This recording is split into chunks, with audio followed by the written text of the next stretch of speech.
तो hello and welcome.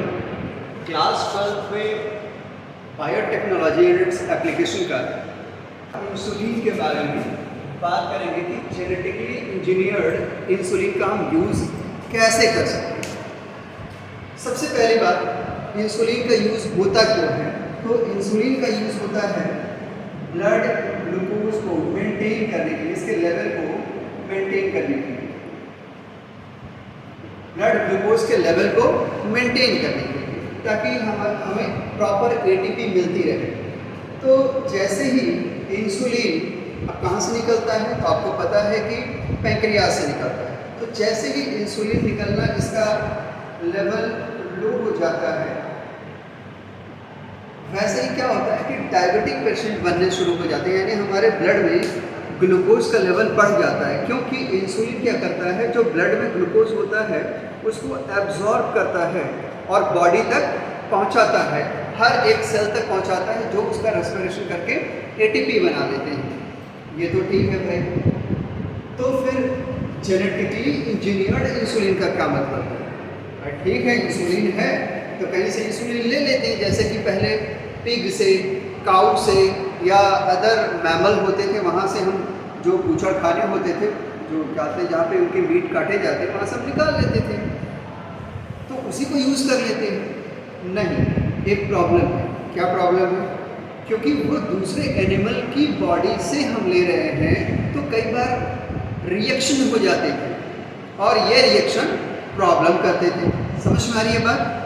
तो ये रिएक्शन से बचने के लिए 1983 की कहानी है। कब की? 1983। एक अमेरिका की कंपनी थी, एली लिली। कंपनी का नाम क्या है? Eli Lilly. तो इस कंपनी ने सोचा कि किसी तरह से अगर हम इंसुलिन के चेन की स्टडी कर पाए, जान पाए नेचर को, तो उसको जेनेटिक इंजीनियरिंग के थ्रू भी हम बना सकते हैं। बिल्कुल ऐसा ही होगा। उन लोगों ने इंसुलिन के चेन को स्टडी किया तो उन्होंने देखा कि पूरे इंसुलिन के चेन में ए, बी और सी यानी 3 डिफरेंट टाइप के चेन मिल करके एक सिंगल इंसुलिन बना रहे हैं। अच्छा, तो उनको तो ये पता चल गया, अब आगे क्या होगा? तो भाई इन लोगों ने इसको बनाना शुरू किया कि चलो बना लेते हैं। लेकिन एक प्रॉब्लम थी शुरू। प्रॉब्लम ये थी कि ये जो सी वाला चेन होता है, इसको कार्बन पेप्टाइड चेन बोलते थे। तो ये जो सी पेप्टाइड चेन है ना, ये एक्चुअल में फंक्शनल नहीं होता है, यानी इसका कोई खास काम नहीं होता है। तो ऐसा इंसुलिन जिसमें ए, बी और सी तीनों चेन होते हैं, उसको क्या कहते हैं? Pro insulin. क्या कहते हैं? प्रो इंसुलिन कहते हैं। ठीक, अब इसकी प्रोसेसिंग होती है।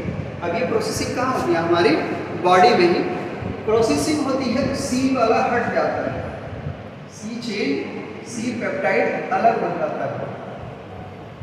ये तो समझ में आ गया। अब क्या बचा? ए और बी। जो ए और बी चेन बचते हैं इंसुलिन के, उसमें चैन ए जो होता है उसमें 21 एमिनो एसिड होते हैं और चैन बी में 30 एमिनो एसिड्स होते हैं। टोटल कितने हो गए? ये टोटल हो गए 51 एमिनो एसिड्स। और ये आपस में डाइसल्फाइड ब्रिजेस के थ्रू जुड़े होते थे। डाइसल्फाइड बॉन्ड्स या ब्रिजेस के थ्रू जुड़े होते थे, जो आपको ये दिख रहा है। अब ये जो इंसुलिन है ना, ये एक्टिव है, ये हमारा एक्टिव इंसुलिन है। ठीक, तो कंपनी में रिसर्च चलता रहा और हमें ये पता चल गया कि असल में ये वाला अगर इंसुलिन हम डायरेक्टली बना लें तो फालतू में इसको प्रोसेस करने का झंझट खत्म हो जाएगा। बाद में क्या किया, इस कंपनी ने डायरेक्टली इसको बनाना शुरू कर दिया। ए चेन और बी चेन के सभी एमिनो एसिड को पहचाना और फिर उनको आर्टिफिशियल तरीके से, आर्टिफिशियल मेथड के थ्रू बनाना शुरू कर दिया। इसके लिए इन्होंने जेनेटिक इंजीनियरिंग का सहारा लिया। ठीक, जेनेटिक इंजीनियरिंग का कैसे सहारा लिया?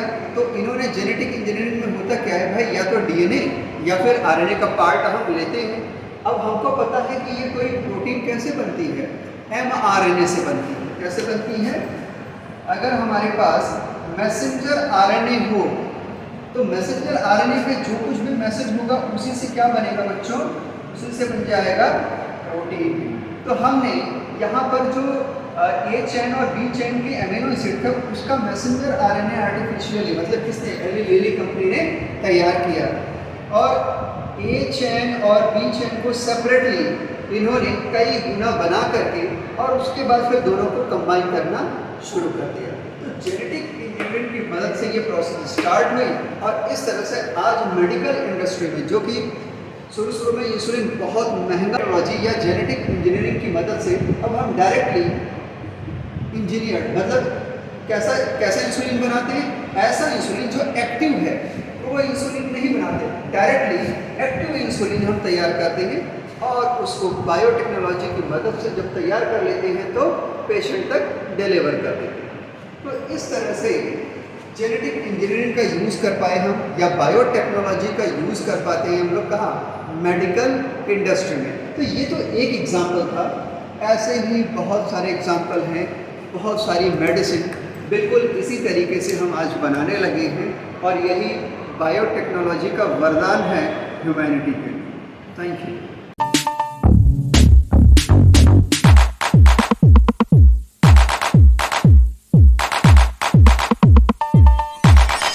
The first step towards achieving your dreams is having the right coach. Get the best education with the Koshika